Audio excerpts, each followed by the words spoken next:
Buenos días, nos vamos hoy a un vídeo largo, ¿para qué os voy a mentir diciendo que si yo ya me entero?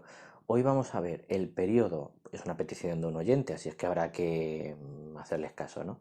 El periodo de la historia de China, que va desde el final del imperio hasta la llegada del comunismo y las guerras civiles que se van a producir ahí. Es un periodo realmente muy apasionante. Así es que ya os digo, nos vamos a vídeo largo, pero vamos a aprender mogollón de cosas.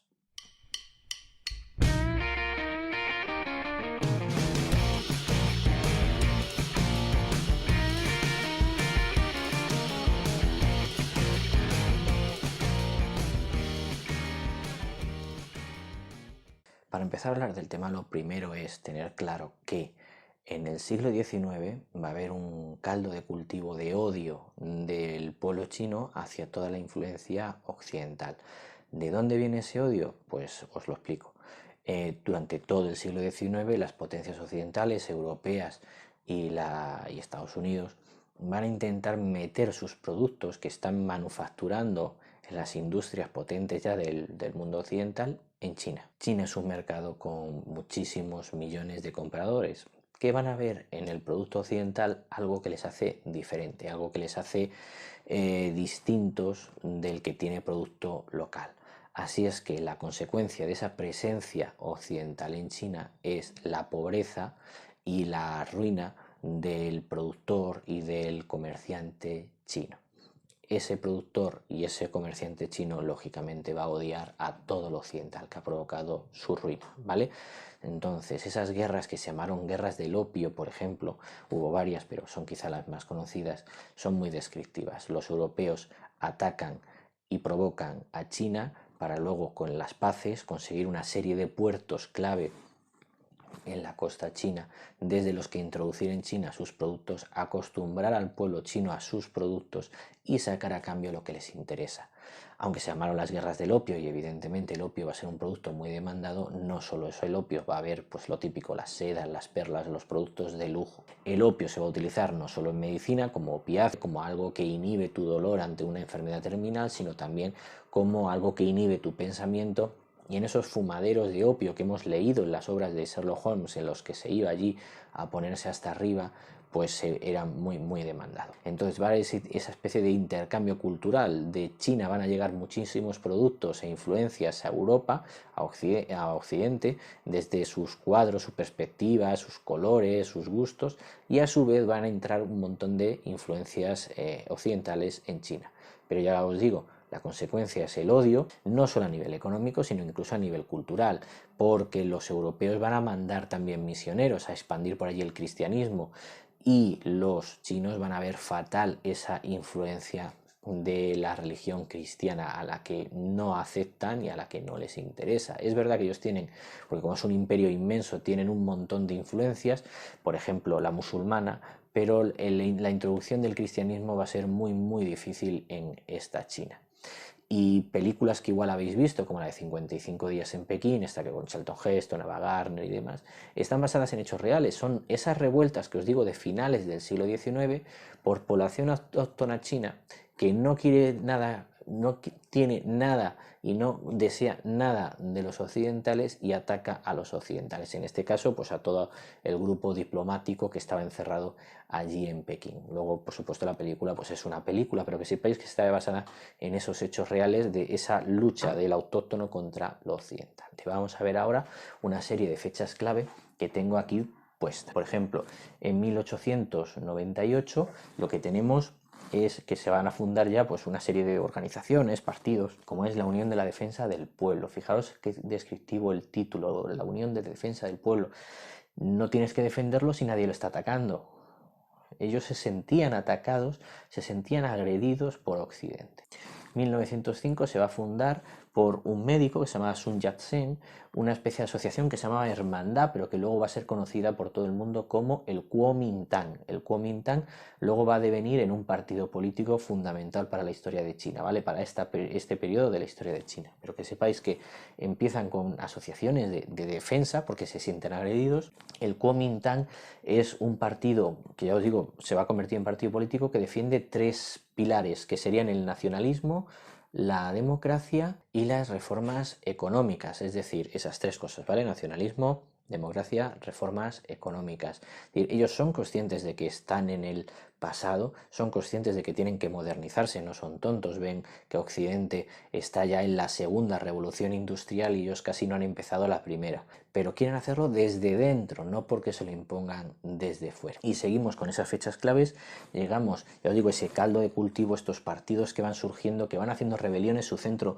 este del Kuomintang va a estar en Nankín, al sur de Pekín, es donde va a estar la sede de esta rebelión, de este partido que va a ir surgiendo. En el 1911 tenemos una revolución de los jóvenes chinos, no es un hecho esporádico, prácticamente las mismas fechas tenemos algo prácticamente igual en el Imperio Turco, para que veáis que estos fenómenos que hemos visto tan reciente, de que si la primavera árabe, no sé qué, son cíclicos, ¿vale? Momentos en los que determinadas generaciones quieren acabar con las generaciones anteriores, ¿no?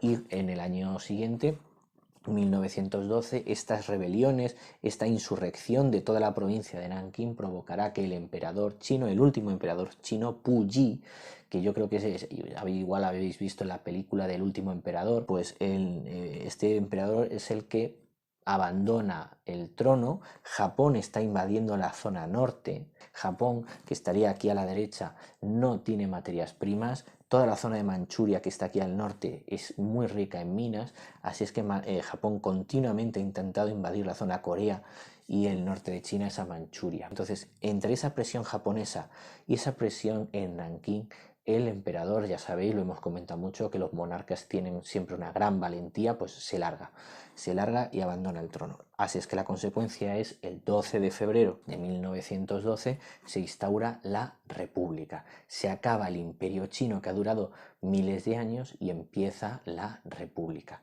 Las primeras consecuencias directas son estas dos grandes regiones, como serían Mongolia y Tíbet, se independizan. Mongolia lo había hecho un poquito antes, en el año 11, aprovechando un poco el caos y el vacío de poder, se había independizado antes, y el Tíbet en 1912.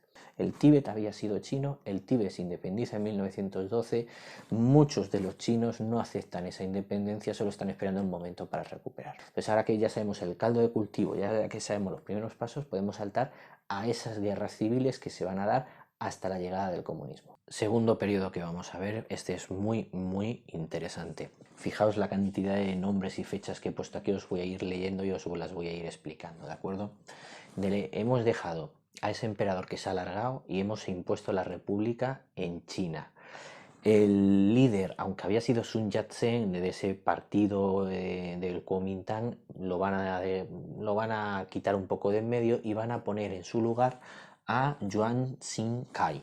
Perdona mi pronunciación, pero yo es que el chino no lo domino.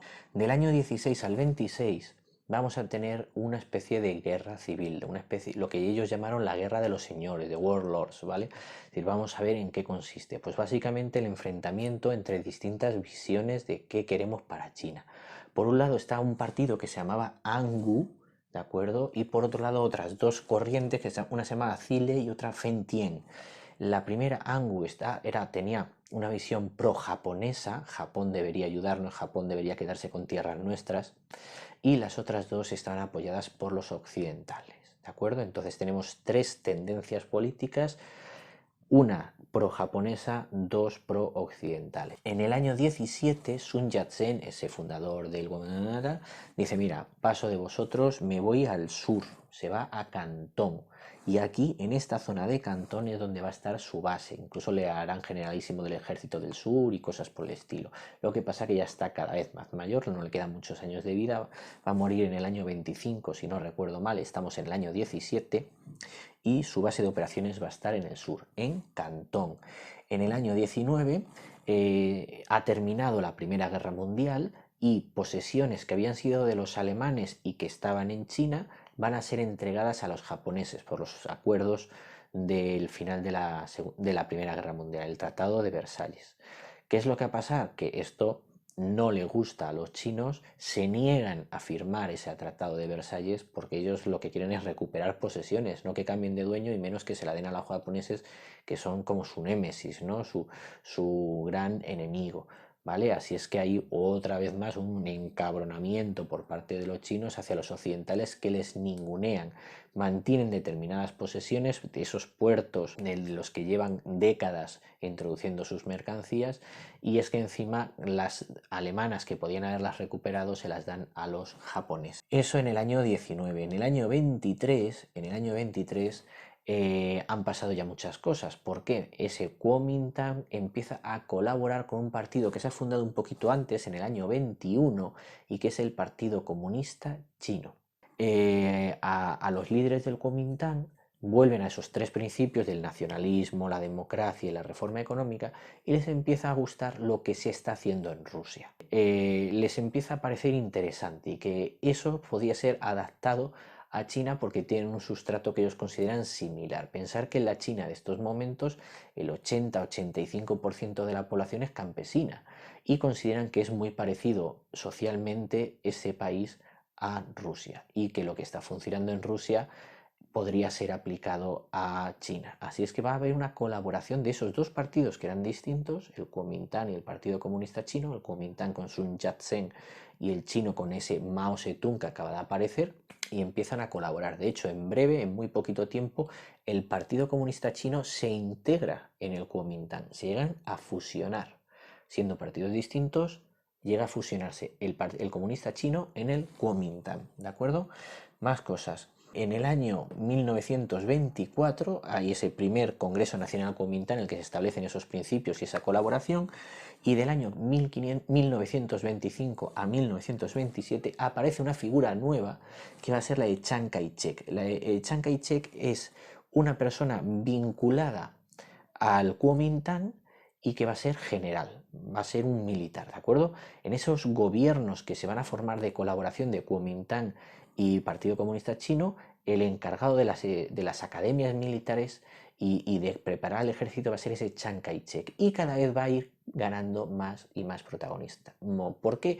Porque en ese año 1925 ha muerto el gran Sun Yat-sen, ha muerto, y le sustituye Chiang Kai-shek, ¿de acuerdo? Así es que sustituimos al fundador por el nuevo líder Chiang Kai-shek, líder militar. Pasamos a la siguiente fase, que sería del 27 al 36. Aquí es un gobierno íntegramente del Kuomintang, pero es que además se desgaja el partido chino, comunista chino. Va a haber una serie de diferencias. Una vez que están en el poder y que han consolidado el poder, empiezan las dificultades, a romperse las costuras que les habían unido y se separan. Incluso Chiang Kai-shek desde Cantón va a iniciar una guerra de conquista hacia el norte, hacia Pekín. Esa es la ruta de Chiang Kai-shek, que le va a llevar esos años de aquí hacia arriba. Lo consigue en el año 28. En el año 28, Chiang Kai-shek ha iniciado su recorrido desde Cantón, ha llegado a Pekín, unifica una vez más China. Esos señores territoriales que han surgido durante este periodo, esos señores territoriales van a ir desapareciendo y caen bajo el mando de Chiang Kai-shek, que los va derrotando a todos. De hecho, va a hacer lo mismo con el Partido Comunista Chino, que tiene su base en esta zona. ¿Veis? Aquí he puesto Mao Zedong. Esta zona de aquí, que hay un par de ciudades importantes que están entre Cantón, Shanghái, Nankín. Esta zona de acá es donde tiene su poder el Partido Comunista Chino, con dos líderes, Mao Zedong por un lado y Chu Te por otro lado. Y Chiang Kai-shek va a necesitar 5 campañas, 5, para derrotarles. No caen hasta la quinta campaña, y fijaos que son muy pocos, pero saben organizarse, tienen al pueblo de su lado, porque no les ningunean, les dan educación, les tratan bien, y bueno, pues ese campesino analfabeto ve que alguien les enseña algo de educación, cómo a prosperar, cómo a mejorar su producción, comparten cosas, pues lo ven bien. El caso es que el Partido Comunista Chino es derrotado e inicia una larga marcha. La larga marcha es: me han echado de acá y vengo hasta aquí, hasta esta zona de Yenan, que está un poco al sur oeste de Pekín, y es donde se van a concentrar. Y en esos momentos, estamos ya hablando ya del año 36, Partido Comunista derrotado, y ha tenido que llegar literalmente arrastrándose durante 2 años hasta aquí, y con Chiang Kai-shek más o menos afianzado en el poder, empieza la invasión japonesa de Manchuria y Chiang Kai-shek es incapaz de hacerles frente. Así es que, de hecho, hay un momento en que es detenido por las autoridades del norte diciendo no estás haciendo nada. Así es que se ve obligado Chiang Kai-shek a pactar con su enemigo para derrotar al nuevo enemigo japonés. Así es que tenemos una alianza una vez más entre el Kuomintang y el Partido Comunista Chino. Su objetivo, echar a los japoneses. ¿Cuánto duró este pacto? Hasta el año 45, que es esa fase que tenéis aquí puesta, desde el año 36 hasta el año 45. Así es que ya solo nos falta la última parte de este vídeo, que sería ver desde el año 45 hasta la proclamación de la China comunista de Mao. Terminamos el vídeo, ya muy pocas fechas, muy poca tela que cortar, simplemente terminar de rematarlo. Termina la Segunda Guerra Mundial, vuelve la guerra civil entre el Kuomintang y el Partido Comunista, quién es el que tiene que liderar el nuevo país, y el victorioso va a ser el Partido Comunista Chino de Mao Zedong, con su última victoria en Nankín en el año 49, como estáis viendo en la pizarra. Entonces, en el año 49 se establece ya la República Comunista de China. Y el Kuomintang, que ha sido derrotado, y su líder Chiang Kai-shek tienen que huir. Lo mismo que hicieron los chinos con los comunistas con la larga marcha, pues ahora le toca al Kuomintang y a Chiang Kai-shek. ¿A dónde?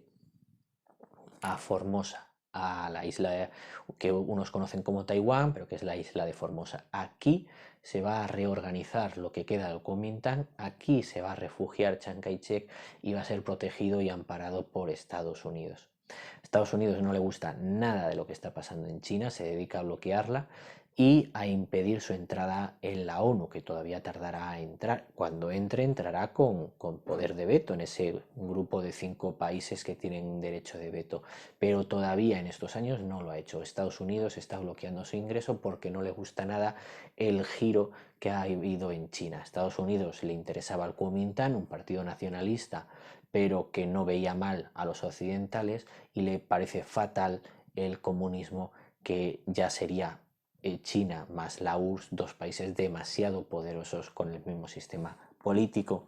Y en el año 50, como veis, China ya se está organizando como país totalmente comunista, ha intervenido en Corea, ha intervenido en Indochina, esto le da cierto prestigio internacional, la gente dice, pues mira, oye, ahora no es un país que reciba invasiones, sino que las produce, y esto va a llevar a la URSS a firmar un pacto de ayuda, de amistad y de colaboración militar con China, un poco para decir, vamos juntos contra el otro bloque. Estamos en plena Guerra Fría, Estados Unidos con Europa con la mitad de Europa va por un lado, y la URSS intenta generar su bloque.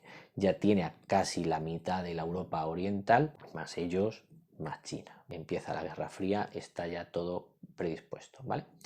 Termino aquí el vídeo, espero no haber sido muy pesado, muy caótico, ya sé que son muchas fechas, muchos nombres, pero quería simplemente que vierais el porqué. Recordar que a mí lo que me preocupa es que entendáis el porqué. No sé si he respondido a la duda de mi suscriptor que decía que cuántos señores de la guerra hubo y demás. Yo el dato exacto no lo he encontrado, entonces cuando no tengo un dato claro pues no lo doy. Lo que quiero es que entendáis el porqué. Ese siglo XIX marcado por esa invasión de productos e ideas y cultura occidental muy mal recibida por gran parte de la población china, ese siglo XX cargado de guerras civiles, de ya no somos el imperio chino tradicional, taoísta y con determinadas estructuras, y se está generando un nuevo país, primero nacionalista con el Kuomintang y luego vendrá el comunismo. Pero bueno, yo eso es lo que me importaba de este vídeo, que veáis esa transición desde el imperio hasta la China comunista. Y ya otro vídeo pues